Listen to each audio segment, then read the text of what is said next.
கடைசியா கடைசியா ஒரே ஒரு விஷயம் வந்து மிஸ் பண்ணிட்டோம்.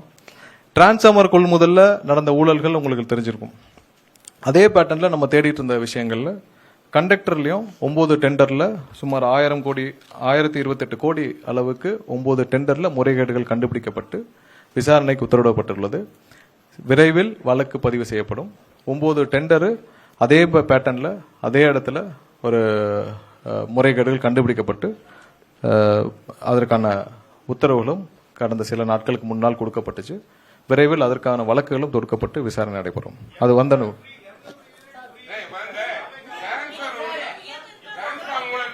ஏன்னா ஒன்னா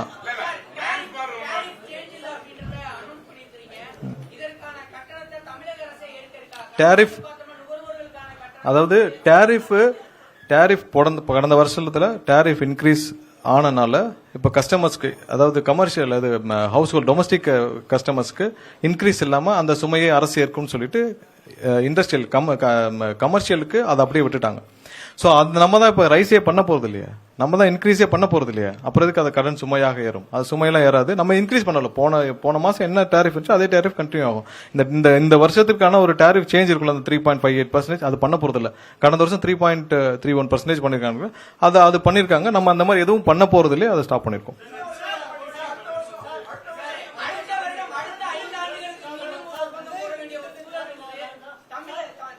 இப்போதைக்கு நிப்பாட்டி இருக்கிறோம். அடுத்து திட்டமிட்டு சொல்லுவோம். அடுத்து வேற பாருங்க, இந்த வருஷம் டேரிஃப் ரிவிஷன் கிடையாது. பொதுமக்களுக்கு நிறுவனமும் எடுத்து விட்டது, அரசும் எடுத்து விட்டது. டேரிஃப் ரிவிஷன் கிடையாது. அதை நிறுவனமும் பியர் பண்ணிக்கிறோம். நம்ம டேரிஃப் ரிவிஷன் கிடையாது. எண்ட் யூசர்ஸ், அதாவது கன்சியூமர்ஸ்க்கு அந்த சுமை இருக்காது, அரசுக்கும் சுமை இருக்கு. நம்ம ரிவிஷனே பண்ண போறோம்னு சொல்லிட்டோம். அடுத்தது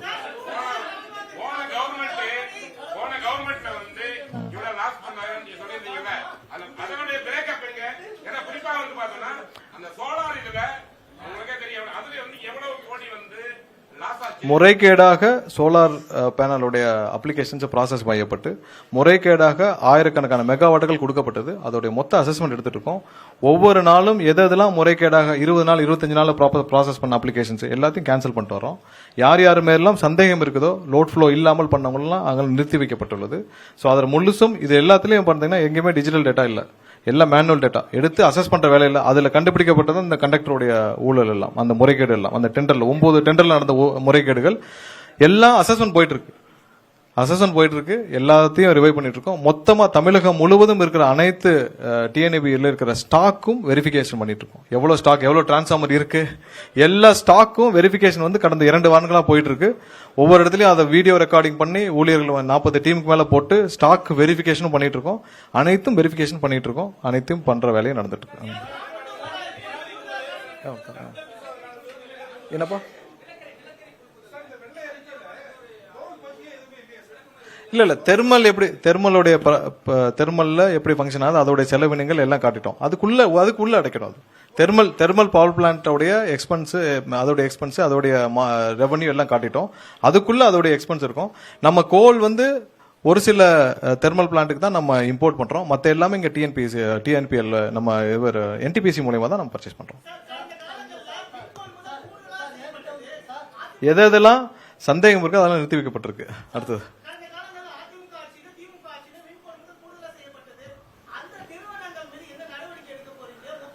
அதாவது இதுதான் என்னன்னா, கொள்முதல் அந்த காலகட்டத்தில் நாங்க வந்து இங்க போய் 21 ரூபாய்க்கு அவைலபிளா இருக்குன்னு வாங்கிட்டாங்க. சரியா?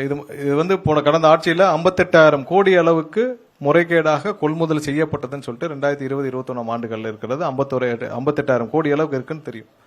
சோ அது வந்து ப்ரொக்யூர் பண்ண இடத்துல நீங்க டாக்குமெண்டடா சரியாக விஞ்ஞான ஊழல் செய்தவர்களுக்கு டாக்குமெண்டடா சரி பண்ணி செய்ய தெரியும்.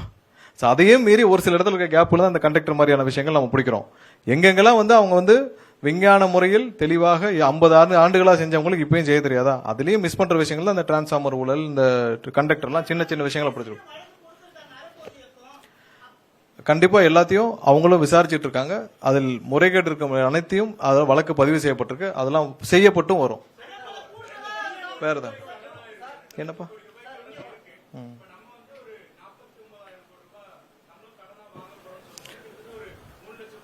அதாவது இப்ப இருக்கிற இந்த சூழ்நிலையில கடன் வாங்காமல் நம்ம இதை சரி செய்ய முடியாது. முதலாவதா கடன் வாங்கியும் நம்ம என்ன செய்யறோம்னு சொல்றோம். இப்ப நீங்க போன ஆட்சியில 89,000 கோடி கடன் வாங்கியிருக்காங்க. என்ன செஞ்சீங்கன்னு கேட்டா மொத்தமே 5 ஆண்டுகள்ல 122 நம்ம சப்ஸ்டேஷன் தான் உருவாக்கணும்னு சொல்லியிருக்காங்க.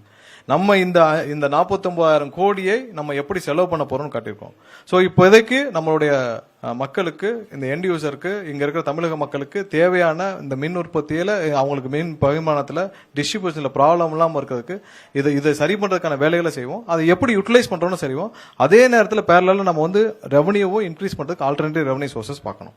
சோ இது ஒன்றை மட்டும் நம்ம பேஸ் பண்ணி போனோம்னா, ஏன்னா நம்ம வந்து விவசாயிகளுக்கு, டொமஸ்டிக் இது எல்லாத்துக்கும் நம்ம சப்சிடி கொடுக்குறோம். சோ அது கண்டிப்பா நம்ம வந்து கண்டிப்பா இந்த அரசு அதை கடைபிடிக்கும். அதுல எந்த மாற்று கருத்தும் இல்லை. அதே நேரத்தில் ஆல்டர்னேட்டிவ் ரெவன்யூ சோர்சஸ் பார்க்காமல் நம்ம இதை மட்டும் போயிட்டே இருந்தோம்னா செலவினங்கள் அதிகமாக தான் இருக்கும். அந்த 2001, 2006, 2010 அந்த இதில் ஆவரேஜ் பார்த்தீங்கன்னா ஆவரேஜா தான் இருக்கு. பட் கடந்த 5 ஆண்டுகள் இதோடைய இன்க்ரீஸ் பார்த்தீங்கன்னா ரொம்ப ஹியூஜ் இன்க்ரீஸ். அதற்கான இன்ஃப்ராஸ்ட்ரக்சர் எதுவும் செய்யப்படலன்னு நம்ம சொல்லியிருக்கோம். நம்ம இப்போ வர்ற காலங்களில் இது எப்படி மீட்டெடுக்க போறோம்னு சொல்லியிருக்கோம். கண்டிப்பா நம்ம வந்து இந்த 49,000 கோடி இப்போ எப்படி செலவு பண்ண போறோம் அப்படின்னு சொல்லிட்டோம். அடுத்து வர்ற ஆண்டுகள் இந்த கடனையும் நம்ம வந்து ஒவ்வொரு வருஷமும் அந்த ரீபேமெண்ட் பிரின்சிபலி ரீபே பண்ணி தான் பண்ணிட்டு இருக்கோம். ஸோ அதை மீட்டெடுக்கும் வேலைகளையும் நம்ம கண்டிப்பா பண்ணுவோம். இப்போதான் இதுக்கான வேலைகள் துவங்கப்பட்டிருக்கு. இதை மீட்டெடுக்கும் வேலைகளும் துவங்கும்.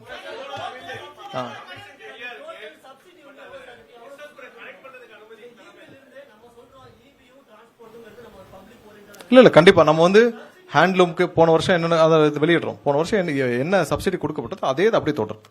அதுல எந்த மாற்று கருத்தும் இல்லை.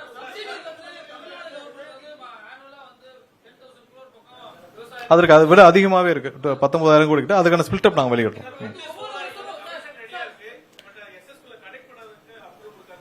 இல்ல அதை நம்ம வேலிடேட் பண்ணிட்டு இருக்கோம். ஒரு சில அப்ளிகேஷன்ஸ் நம்ம எந்தெந்த நேரத்தில் மிகவும் 20 நாள்ல ப்ராசஸ் பண்ணலாம் அப்ளிகேஷன் ப்ராசஸ் ஆயிருக்கு. குறைவான நாட்கள்லாம் அப்ளிகேஷன் ப்ராசஸ் ஆயிருக்கு. ஸோ அதெல்லாம் நம்ம வந்து வேலிடேட் பண்ணிட்டு இருக்கோம். லோட் ஃப்ளோ ஒரு நிமிஷம் என்னன்னா, லோட் ஃப்ளோ ஸ்டடி நம்ம பண்ணாமல் இதுக்கு மேல நம்ம கமிஷன் பண்ணோம்னா நமக்கு அங்க நிறைய டிரான்ஸ்மிஷன்ல ப்ராப்ளம் இருக்கு. அதை முறையாக பண்ணிட்டு முடிச்ச பிறகு கண்டிப்பா கொடுக்கப்படும்.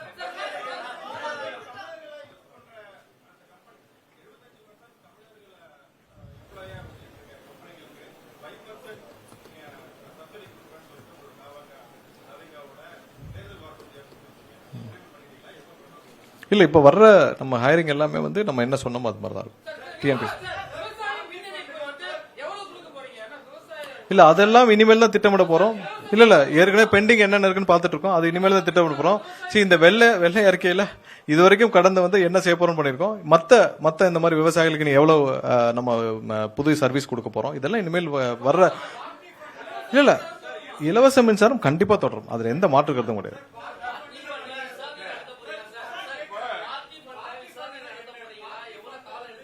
எங்கெங்கெல்லாம் முறைகேடுகள் கண்டுபிடிக்கப்படுதோ கண்டிப்பா உடனடியாக ரெஃபர் பண்ணி விசாரணை துவங்கப்படும். இப்ப இதுவும் வந்து போன வாரம் பிடிக்கப்பட்டது. உடனடியாக விசாரணை காமிச்சிட்டோம்.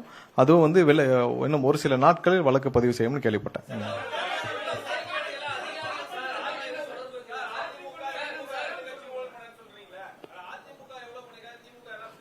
இல்ல ஓவரால நம்ம இதுல என்ன பிரச்சனைன்னு சொல்லிட்டோம். கண்டிப்பா ஊழல்கள் பொதுவா இல்ல. நம்ம வந்து என்ன சொல்லியிருக்கோம், எவ்வளவு ரெவன்யூ இருக்கு, எவ்வளவு எக்ஸ்பெண்டிச்சர் இருக்கு, எவ்வளவு இன்ஃப்ராஸ்ட்ரக்சர் அதன் மூலமா அதிகரிச்சிருக்கு, எவ்வளவு தூரம் மக்களுக்கு எவ்வளவு செஞ்சிருக்காங்கன்றத முழுமையா காட்டியிருக்கிறோம். கண்டிப்பா நம்ம என்ன செய்ய போறோம்னு காட்டியிருக்கிறோம். இந்த துறை இவ்வளவு மோசமா போனதுக்கான காரணத்தையும் சொல்லியிருக்கிறோம். அது தெளிவாக எம்ப்ளாயர்ல இருந்து எவ்வளவு செலவினங்கள்ல இருந்து எவ்வளவு இன்ஃப்ராஸ்ட்ரக்சர் இன்வெஸ்ட்மெண்ட், எவ்வளவு வந்து நம்ம அதாவது இத்தனை வருஷமா தன்னிறைவு அடைஞ்சோன்னு சொல்றாங்கல்ல. மின்சாரம்ல இந்த ஸ்டேட் வந்து செல்ஃப் சஸ்டைன்ட்னு சொல்லியிருக்காங்க. எப்படி செல்ஃப் சஸ்டைன்ட்? வெளியில பர்ச்சேஸ் பண்ணி தான் செல்ஃப் சஸ்டைன்ட். நம்மளுடைய சொந்த உற்பத்தி இல்லை. நம்ம சொந்த உற்பத்தியில் எவ்வளவு பண்ணிட்டு இருக்கோம், நம்ம இன்டர் ஸ்டேட்ல எவ்வளவு பர்ச்சேஸ் பண்றோம், நம்ம அதர் ஸ்டேட்ல இருந்து எவ்வளவு பர்ச்சேஸ் பண்றோம், டிஃபரன்ஸ் தெரியணும். நிறைய பேருக்கு அதுல குழப்பம் இருக்கு. நம்ம செல்ஃப் சஸ்டைன்ட்னு 2015-16 சொன்னாங்களே அப்படின்னா, செல்ஃப் சஸ்டைன்ட்னா நம்ம இங்கேயே பர்ச்சேஸ் பண்றோம் அப்படின்னு சொல்லியிருக்காங்க. சோ அதனால அந்த பிரேக்கப்பை நம்ம மக்கள் புரிஞ்சு கொள்ள வேண்டும். எல்லாருக்கும் மக்களுக்கும் தெரிய வேண்டும். இந்த துறையில் எப்படி பவர் மேனேஜ்மெண்ட் பண்றோம்னு தெரியணும். வேற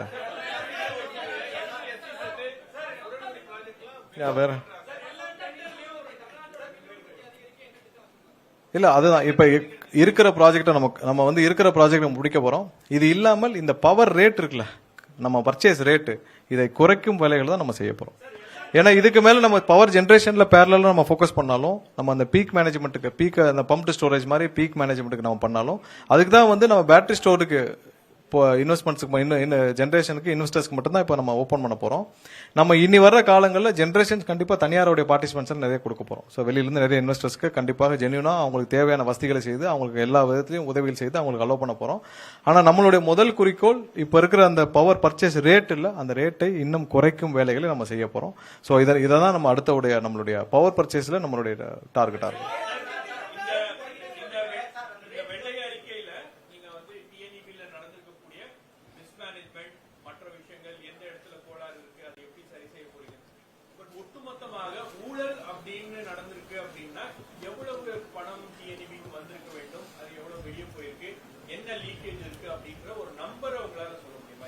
இல்ல இதுல மெயின்டெனன்ஸ்ல எல்லா இடத்துலயும் மெயின்டெனன்ஸ், கான்ட்ராக்ட் ஸ்டாஃபிங்ல நிறைய கான்ட்ராக்ட் ஸ்டாஃபிங், அதான் அந்த கிளவுட் ஆடிட்டிங் போட்டுமே கான்ட்ராக்ட் ஸ்டாஃபிங், கான்ட்ராக்ட் வெண்டர்ஸ், சின்ன சின்ன கான்ட்ராக்ட் வெண்டர்ஸ், கான்ட்ராக்ட் ஸ்டாஃபிங், எல்லா டெண்டர்ஸ்லயும் 30 to 40% பஃபர் இல்லாம எந்த டெண்டரும் போல. நம்ம டிரான்ஸ்ஃபார்மர் டெண்டரே அதுல ஒரு எக்ஸாம்பிள். நீங்க பாத்தீங்கன்னா 8 லட்ச ரூபாய் வர்த்துள்ள டிரான்ஸ்ஃபார்மர் நம்ம 13 லட்ச ரூபாய் கோட் பண்ணிருக்கோம். 30 to 40% பஃபர். சோ நீங்க எல்லா மொத்த டெண்டரையும் எடுத்தீங்கன்னா எல்லா டெண்டர்லயும் கண்டிப்பா ஒரு 30 to 40% பஃபர் இருந்திருக்கு. கான்ட்ராக்ட் எம்ப்ளாயிஸ் எவ்வளவு பேர் இருந்தாங்க, ரெக்கார்டே இல்ல. அப்ப ரெக்கார்டே இல்லாம கிளவுட் ஆடிட்டிங்னு ஒரு டீம் தான் ரெக்கார்டு இருக்கும், நம்மகிட்ட கிடையாது. எவ்வளவு வெண்டர்ஸ் இருக்காங்க எல்லாம் கன்சல்டேட் பண்றது. சோ இதன் மூலமாக கண்ணுக்கு தெரியாமல் மிகவும் தெளிவாக அவர்கள் பணம் வெளியே போயிருக்கு பல வழிகளில்.